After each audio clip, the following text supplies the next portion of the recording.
Assalamualaikum warahmatullahi wabarakatuh. Perkenalkan, kami dari kelompok 4 yang akan membahas tentang indera pengecap atau lidah. Baiklah, di video kali ini kami akan menjelaskan tentang pengertian lidah, bagian-bagian lidah, fungsi lidah, dan juga gangguan pada lidah. Sebelumnya saya memperkenalkan diri, nama saya Komari Aritonga, NIM 2148201032. Di sini saya sebagai moderatornya, dan saya akan menjelaskan tentang pengertian lidah. Lidah adalah kumpulan otot rangka yang berada pada bagian lantai mulut yang dapat membantu pencernaan makanan dengan cara mengunyah dan juga menelan. Lidah merupakan indera pengecap yang terdiri dari sejumlah bagian dan memiliki berbagai macam fungsi. Lidah juga memiliki fungsi utama, yaitu sebagai alat komunikasi, mengunyah, dan juga menelan.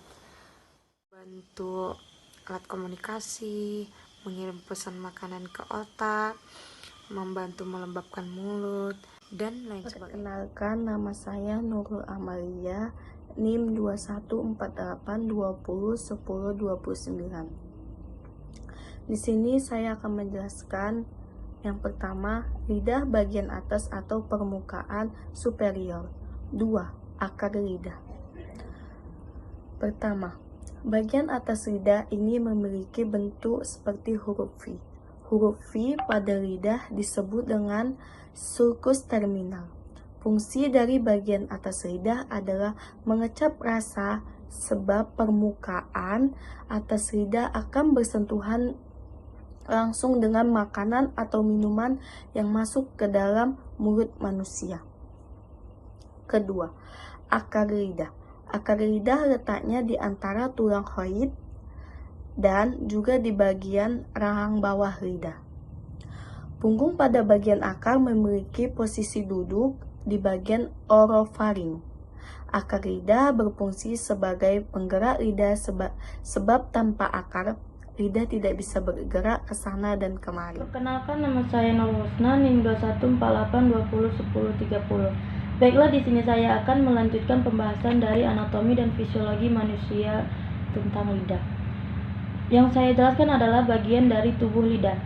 Tubuh lidah memiliki bagian besar dari 2/3 tubuh lidah tersebut. Di dalam tubuh lidah memiliki permukaan kasar yang disebut dengan papila lingual. Tubuh lidah juga dikelilingi oleh gigi lateral dan permukaan anterior. Papila pada tubuh lidah atau disebut dengan papila lingual ini berfungsi sebagai alat pembantu pengidentifikasian rasa yang berbeda pada setiap makanan. Papila lingual pada tubuh lidah memiliki 4 jenis papila utama. Yang pertama yaitu papila filiform. Papila filiform ini memiliki bentuk kerucut yang banyak dijumpai pada lidah. Letak papila ini diatur di dalam barisan yang teratur dan bisa berjalan dengan sejajar. Yang kedua adalah papila poliate. Papila poliate ini memiliki ciri berkerumun dan menjadi 2 kelompok. Papila ini ada di setiap sisi-sisi lidah. Ketiga adalah papila fungiform. Papila fungiform ini memiliki keterlibatan dengan sensasi rasa makanan dan minuman.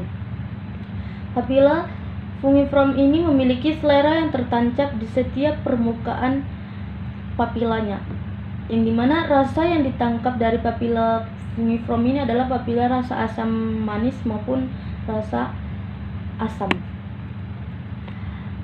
Yang keempat adalah papila circumvallata. Papila circumvallata ini memiliki papila yang sebanyak 7-12.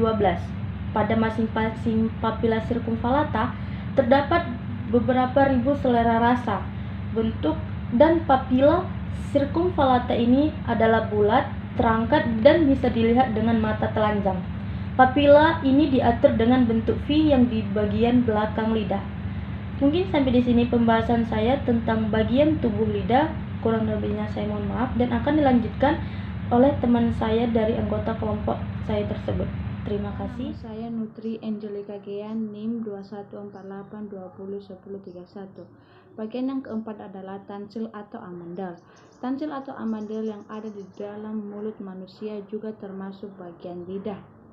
Ketika Anda membuka mulut Anda akan melihat tonjolan di bagian kanan dan kiri mulut Anda. Itulah yang disebut dengan amandel.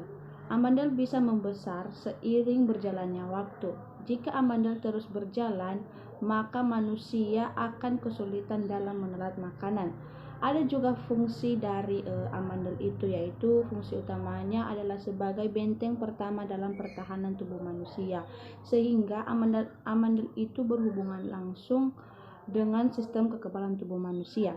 Oleh sebab itu, anak yang memiliki penyakit amandel, dokter anak akan melarang untuk mengangkat amandel tersebut, sebab anak akan mengalami penyakit atau sakit-sakitan jika amandel terus diangkat. Perkenalkan, nama saya Rada Syafitri, NIM 2148201033. 5. Adrenoid. Adrenoid merupakan bagian dari lidah yang berfungsi untuk memerangi infeksi, sehingga jika ada kuman dan bakteri yang dicap oleh lidah, adrenoid inilah yang berguna untuk memerangi kuman dan bakteri tersebut. 6. Kuncup lidah merupakan struktur yang ada di bagian permukaan lidah. Tugas kuncup lidah adalah sebagai pengecap resep untuk rasa. Kuncup lidah bisa mengecap rasa manis, asam, pahit, dan asin. 7. Frenulum. Frenulum merupakan bagian dari lidah yang berbentuk berupa lapisan tipis jaringan yang berguna untuk menghubung antara lidah dengan dasar mulut. Perkenalkan, nama saya Raninda Sari Tonga, NIM 2148201034. Saya akan menjelaskan tentang otot lidah. Otot lidah. Tanpa otot, lidah tidak bisa digerakkan. Otot dalam lidah terbagi menjadi dua kelompok, yaitu kelompok lidah intrinsik dan kelompok lidah ekstrinsik. Berikut ini adalah fungsi lidah tersebut. Otot intrinsik memiliki fungsi dalam mengubah bentuk lidah, dalam sementara otot ekstrinsik memiliki fungsi berupa mengubah posisi lidah. Sekian dan terima kasih. Perkenalkan, nama saya Ristiana Harahap, NIM 2148201035. Di sini saya akan menjelaskan fungsi lidah. Adapun beberapa macam fungsi lidah, yaitu 1. Indera pengecap atau perasa. 2. Membantu mencerna makanan. 3. Membantu manusia berbicara. 4. Membantu melembabkan bibir. 5. Membantu gigi untuk memproses makanan. 6. Pengiriman pesan makanan ke otak. 7. Pengatur suhu antara tubuh dengan lingkaran. 8. Pencegah bahaya yang masuk ke dalam tubuh. 9. Membantu mengeluarkan udara. Dan yang terakhir yaitu mengatur indikasi keadaan tubuh. Perkenalkan, nama saya Sandi Krisamanggia, NIM 2148201036. Nah, di sini saya akan menjelaskan tentang gangguan pada lidah. Salah satunya adalah peradangan pada lidah. Peradangan pada lidah ini ditandai dengan gejala munculnya benjolan-benjolan lendir yang menutupi lidah. Lidah terasa lembek dan berwarna pucat. Peradangan ini dapat timbul pada orang yang mengalami gangguan pada sistem ekskresi pencernaan dan infeksi gigi. Nah, di sini saya akan menjelaskan tentang benjolan-benjolan lendir pada lidah kita. Nah, benjolan-benjolan pada lidah kita ini termasuk kondisi umum yang sering terjadi pada kita, yang disebabkan oleh berbagai hal, contohnya sariawan, alergi, iritasi, dan infeksi, yang membuat rongga mulut kita ini terasa aneh dan tidak nyaman. Efek dari benjolan ini, lidah kita ini terasa lembek dan berwarna pucat. Walaupun kebanyakan benjolan ini tidak berakibat masalah yang sangat serius, namun bukan berarti kita bisa membiarkannya yang menimbulkan rasa ketidaknyamanan pada lidah kita sendiri. Peradangan ini dapat menimbulkan juga pada orang yang mengalami gangguan pada sistem ekskresi pencernaan dan infeksi gigi. Ekskresi ini merupakan pengeluaran zat sisa yang tidak digunakan oleh tubuh lagi. Salah satunya adalah contohnya makanan yang kita konsumsi setiap hari. Dan sedangkan infeksi gigi ini dikarenakan adanya pertumbuhan bakteri pada rongga mulut. Contohnya sisa makanan yang belum terkunyah oleh gigi kita, sehingga dapat menyebabkan benjolan-benjolan pada lidah kita. Pada umumnya, benjolan-benjolan ini dapat sembuh dengan sendirinya dalam waktu 4 sampai. Nah, di sini saya akan melanjutkan lagi gangguan pada lidah, yaitu burning tongue syndrome atau sindrom lidah terbakar, glossitis atrophy atau lidah botak, dan yang terakhir adalah leukoplakia atau bercak putih. Nah, burning tongue syndrome ini atau sindrom lidah terbakar adalah masalah yang umum terjadi, ditandai dengan lidah terasa panas dan terbakar. Masalah ini bisa terjadi karena adanya gangguan saraf ringan pada tubuh kita. Dan untuk mengobatinya sangat mudah dengan cara banyak mengonsumsi air putih atau mengoleskan lidah buaya atau bisa juga dengan madu. Glossitis atrophy atau lidah botak, masalah di mana lidah kehilangan teksturnya dan menjadi halus. Hal ini disebabkan karena anemia atau kekurangan vitamin B pada tubuh kita. Dan yang terakhir adalah leukoplakia, merupakan penyakit lidah yang ditandai dengan bercak putih pada membran mukosa mulut.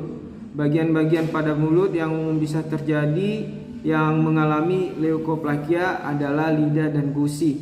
Jika tidak diobati dengan benar, leukoplakia ini dapat menyebabkan kanker mulut.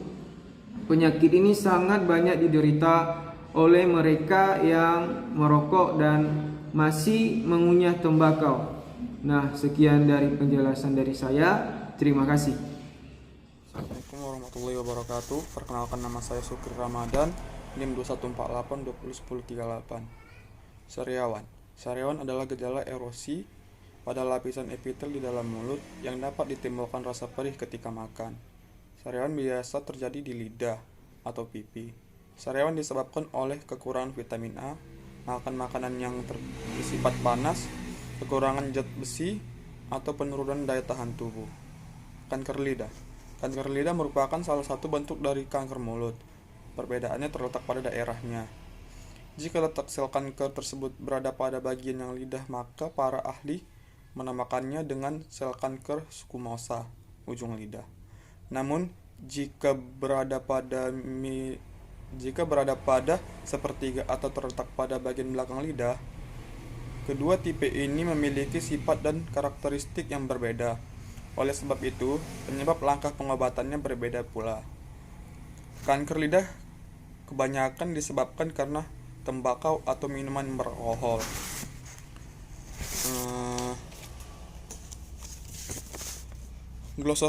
Glossoptosis adalah merupakan penyakit pada lidah yang berupa lidah yang tertarik ke belakang. Pada bayi baru lahir atau pada anak-anak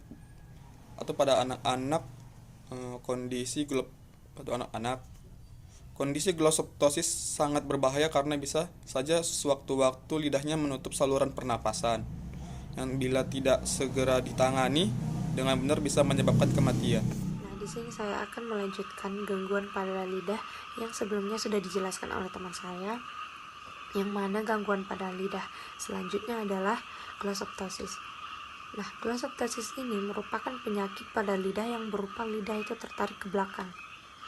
Untuk anak-anak yang baru lahir ataupun anak-anak pada umumnya, glossoptosis ini sangat berbahaya karena bisa saja sewaktu-waktu lidahnya itu menutup saluran nafas. Jika tidak segera ditangani dengan benar, glossoptosis ini akan menyebabkan kematian. Gangguan pada lidah selanjutnya adalah glossopirosis. Nah, glossopirosis ini adalah sebuah penyakit yang mana lidah terasa perih dan terbakar, namun tanpa gejala. Biasanya glossopirosis ini disebabkan oleh penggunaan obat kumur dengan jangka panjang. Gangguan pada lidah selanjutnya adalah atropik glossitis. Atropik glossitis ini adalah suatu penyakit yang menyebabkan lidah kehilangan rasa. Lidahnya akan tampak licin dan juga mengkilat. Biasanya atropik glossitis ini disebabkan oleh kekurangan zat besi. Jadi, kesimpulan yang dapat kita ambil dari materi ini adalah ternyata lidah bukan cuma berfungsi untuk sebagai perasa, tetapi lidah juga berfungsi sebagai pencerna makanan, membantu. Baiklah, cukup sekian yang dapat kami sampaikan. Lebih dan kurang kami mohon maaf. Baiklah, saya akhiri dengan Assalamualaikum warahmatullahi wabarakatuh.